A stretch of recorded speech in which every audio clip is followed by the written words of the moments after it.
Hello! இந்த ஒரு ஆழமான, விரிவான அலசலுக்கு உங்க எல்லாரையும் ரொம்ப உற்சாகமா வரவேற்கிறேன். இன்னைக்கு நம்ம பேசப் போற விஷயம் கடந்த சில நாட்களாவே தமிழக அரசியல்ல குறிப்பா சொல்லணும்னா, உங்க ஸ்மார்ட் போன் ஸ்கிரீன்கள்ல ஒரு பெரிய புயலே கிளப்பிட்டு இருக்கு. ம் ஆமா. இது சாதாரண புயல் இல்ல. ஒரு சின்ன விவாதம் எப்படி இவ்ளோ பெருசா மாறுச்சுன்னு பார்க்கறதுக்கே ரொம்ப சுவாரஸ்யமா இருக்கு. கண்டிப்பா. அதாவது நம்ம தளபதி விஜய் இப்போ தமிழக வெற்றிக் கழகத்தோட தலைவர், அவருக்கும் பிக் பாஸ் மூலமா நம்ம எல்லாருக்கும் தெரிஞ்ச ஜூலிக்கும் இடையில நடக்கிற ஒரு இணைய மோதல் தான் இன்னைக்கு நம்ம தலைப்பு. இத மேலோட்டமா பார்க்கறப்போ 2 பேருக்கு இடையில நடக்கிற ஒரு சாதாரண சோஷியல் மீடியா சண்டை மாதிரி தான் தோணும். ஆனா உண்மையில இது சினிமாக்கும் அரசியலுக்கும் நடுவுல இருக்கிற அந்த மெல்லிய கோடு இந்த டிஜிட்டல் காலத்துல எப்படி உருமாறிட்டு வருது அப்படிங்கிறதுக்கான ஒரு மிகப்பெரிய கள ஆய்வு. கரெக்ட்.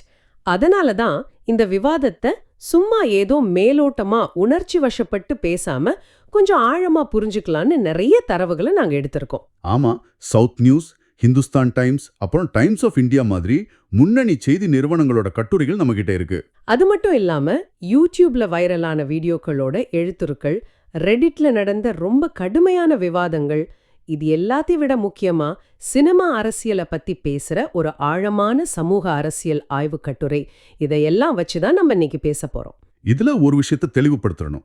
நீங்க சொன்ன அந்த ஆய்வு கட்டுரை அடிப்படையில நாம எந்த ஒரு அரசியல் கட்சிக்கும் ஆதரவாவோ இல்ல எதிராவோ பேச போறதில்ல. ஆமா ஆமா, அது ரொம்ப முக்கியம். வலதுசாரி இடதுசாரின்னு எந்த அரசியல் சாயமும் இல்லாம நம்ம கிட்ட இருக்கிற தரவுகள் என்ன சொல்லுது அப்படிங்கறத மட்டும்தான் நாங்க நடுநிலையா உங்களுக்கு சொல்ல போறோம். எக்ஸாக்ட்லி. நம்ம நோக்கம் என்னன்னா, ஒரு சாதாரண குட்டி ஸ்டோரி எப்படி இவ்ளோ பெரிய மாநில அளவிலான அரசியல் விவாதமா மாறுச்சு, சினிமா ரசிகர்களை மட்டுமே நம்பி அரசியல்ல இறங்கும்போது நிஜத்துல என்னென்ன சிக்கல்கள் வரும், முக்கியமா ஒரு சாமானியரோட விமர்சனம் எப்படி ஒரு பெரிய தலைவரோட பிம்பத்தையே கேள்விக்குள்ளாக்குது அப்படிங்கறத புரிஞ்சுக்கிறது தான். சரியா சொன்னீங்க. சரி, நாம நேரா விஷயத்துக்கு போயிடலாம்னு நினைக்கிறேன். சரி, இத கொஞ்சம் விரிவாக பார்ப்போம். சமீபத்துல வேலூர்ல நடந்த தமிழக வெற்றி கழகத்தோட மாநாட்டுல விஜய் பேசின அந்த உரைதான் இப்போ எங்க திறந்தாலும் ஓடிட்டு இருக்கு. ம், அந்த மாநாட்டு மேடையில அவர் சொன்ன அந்த குட்டி ஸ்டோரி, அதுக்குள்ள அப்படி என்னதான் பெரிய அரசியல் இருக்குன்னு கொஞ்சம் விளக்க முடியுமா? கண்டிப்பா. இங்க ஆச்சரியப்பட வைக்கிற விஷயம் என்னன்னா, அந்த கதையோட பின்னணி தான். அந்த மேடையில அவர் ஒரு கதை சொல்றாரு. அதாவது, ஒரு பெரிய ஊரு, அங்க 4 ரோடு சந்திக்கிற ஒரு முக்கியமான ஜங்ஷன். ஓகே.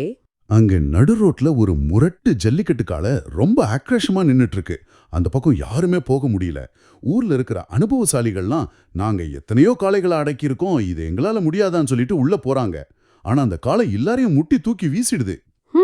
கேக்குறதுக்கே ஒரு மாஸ் ஹீரோ பில்டப் மாதிரி இருக்கே. அதுதான் விஷயமே. அப்போ கூட்டத்தை விளக்கிக்கிட்டு ஒரு சின்ன பையன் வர்றான்.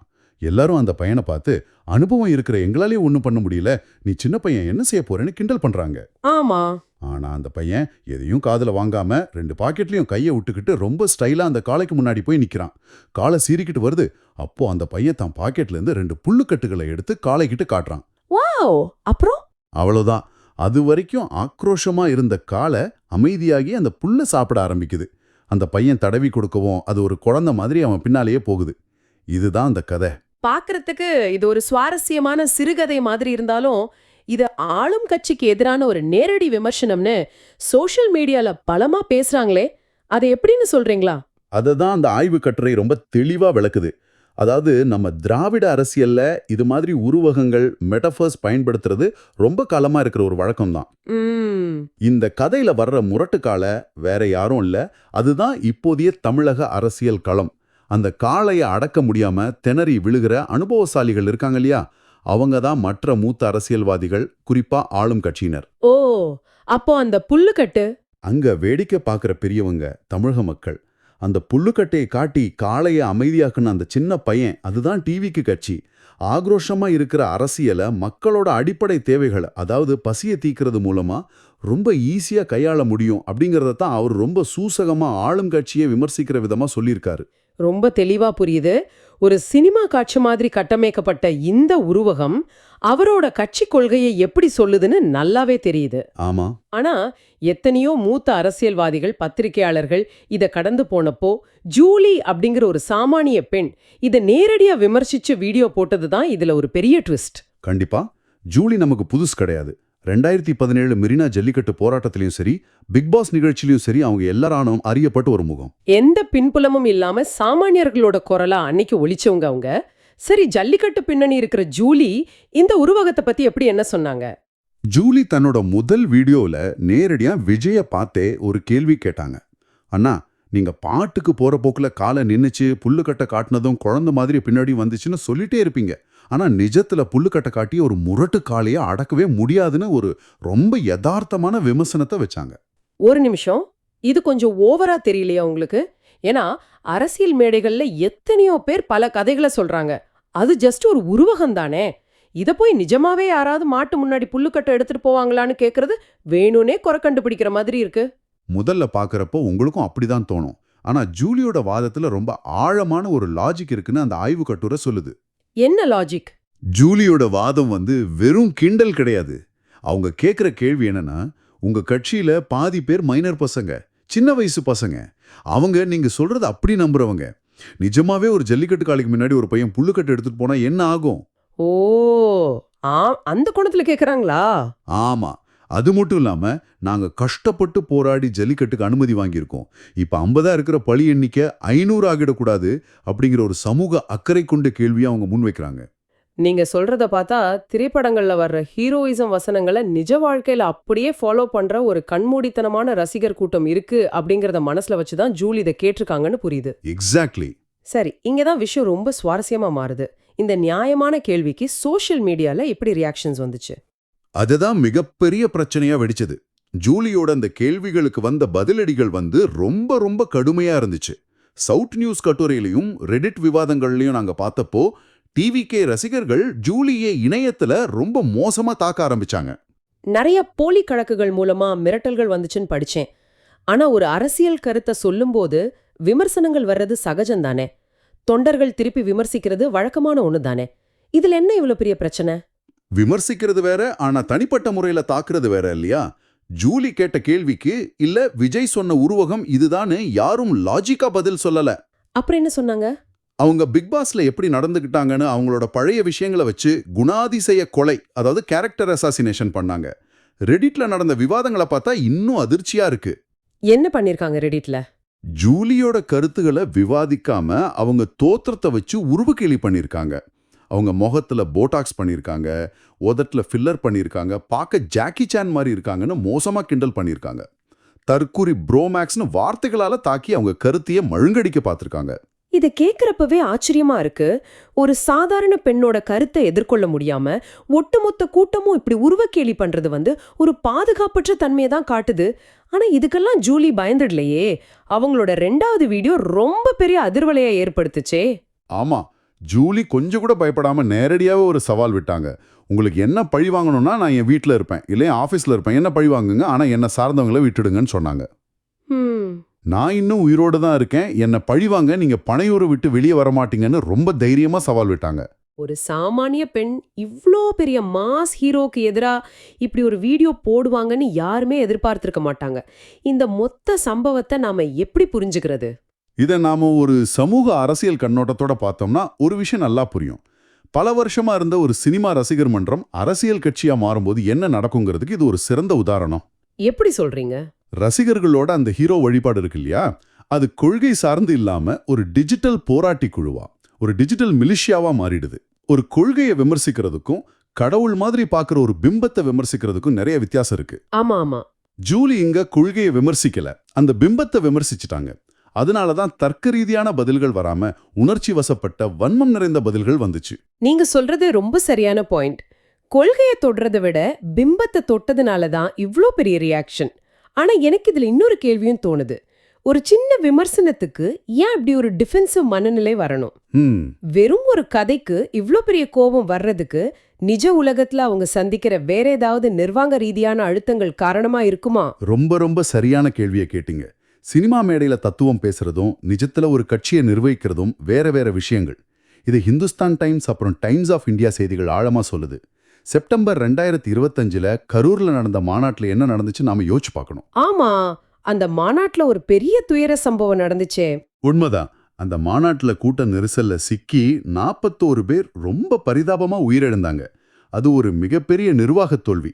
அதுக்காக கட்சியோட முக்கிய நிர்வாகிகள், அதாவது மாவட்ட செயலாளர் மதியழகன், பவுண்டராஜ் இவங்கெல்லாம் கைதாகி காவல்ல வைக்கப்பட்டாங்க. ம் லட்சக்கணக்கான தொண்டர்களை ஒரு இடத்துல திரட்டுறது எவ்வளவு பெரிய நிர்வாக சவால்னு அந்த சம்பவம் காட்டுச்சு. ஓ, அப்போ மேடையில சொல்ற மாதிரி ஒரு புல்லுக்காட்டை காட்டி பெரிய கூட்டத்தை நிர்வகிக்கிறது அவ்வளோ சுலபம் இல்ல அப்படிங்கிற அந்த நிதர்சனம் தான் உங்களை இப்படி ஒரு தற்காப்பு மனநிலைக்கு தள்ளி இருக்கா? கண்டிப்பா அதுதான். அது மட்டும் இல்ல, சமீபத்துல சென்னையில நடந்த இஃப்தார் நோன்பு நிகழ்விலையும் இதே மாதிரி குளறுபடிகள் நடந்ததா டைம்ஸ் ஆஃப் இந்தியா சொல்லுது. தமிழ்நாடு சுன்னத் ஜமாத் சார்பா போலீஸ்ல ஒரு புகாரும் கொடுத்திருக்காங்க. அதுல என்ன புகார்? பவுன்சர்களை விஜய் பயன்படுத்தியதாகவும் அதுல குற்றம் சாட்டியிருக்காங்க. அப்போ மேடையில பேசுற அந்த பிரம்மாண்டமான கதைகளுக்கும் களத்துல நடக்கிற நிஜமான நிர்வாக சிக்கல்களுக்கும் இடையில ஒரு பெரிய இடைவெளி இருக்குன்னு இந்த சம்பவங்கள் காட்டுது. சரியா புரிஞ்சுக்கிட்டீங்க. ஜூலியோட வாதம் ஸ்ட்ராங்கா இருக்கிறதுக்கு இந்த யதார்த்தங்கள் தான் காரணம். முரட்டு காளைய நெஜத்துல அடக்கிறது அவ்வளோ ஈஸி இல்லைங்கிறது தான் ஜூலியோட விமர்சனமும் இந்த நிர்வாக சறுக்கல்களும் நமக்கு உணர்த்துது.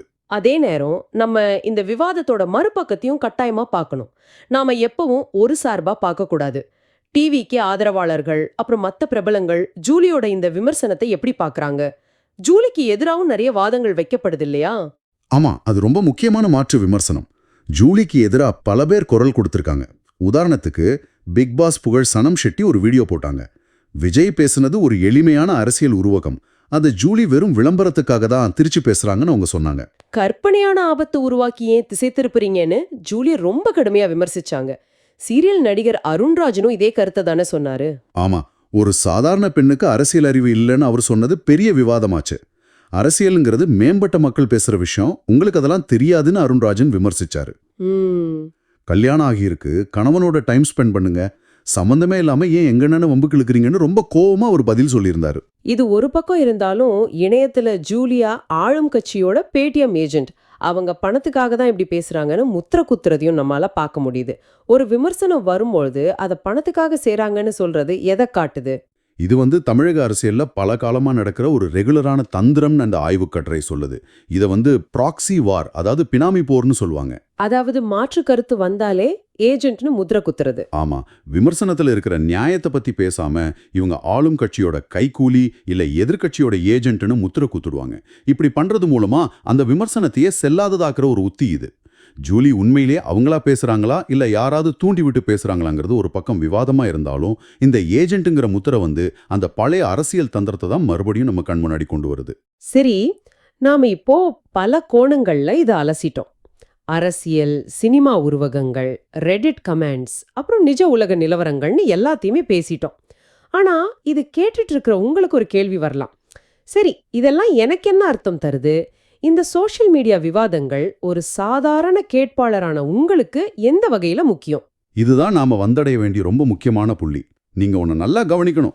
நாம வாழ்ந்துட்டு இருக்கிற இந்த டிஜிட்டல் காலத்துல தலைவர்கள் மேடையில பேசுறத அப்படியே கண்ணு மூடிக்கிட்டு நம்புற காலம்லாம் எப்போவோ போயிடுச்சு.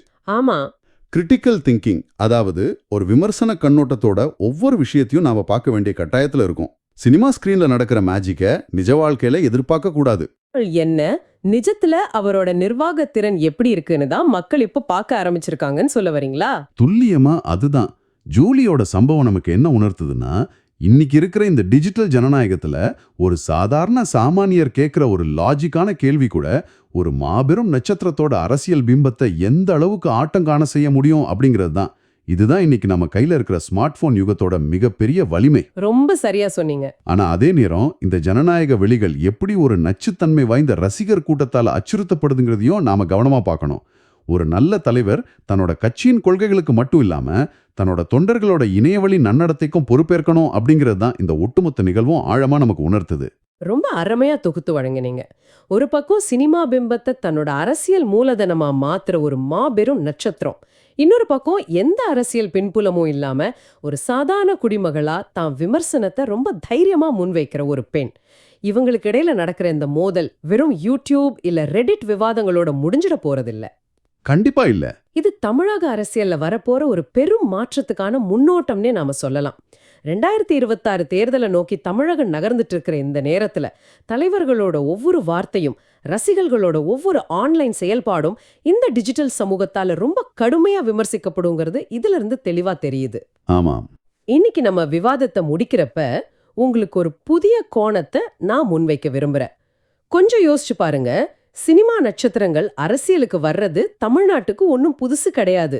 எம்ஜிஆரும் ஜெயலலிதாவும் இந்த பாதையை கடந்து அதுல மிகப்பெரிய வெற்றியும் பார்த்தவங்க தான்.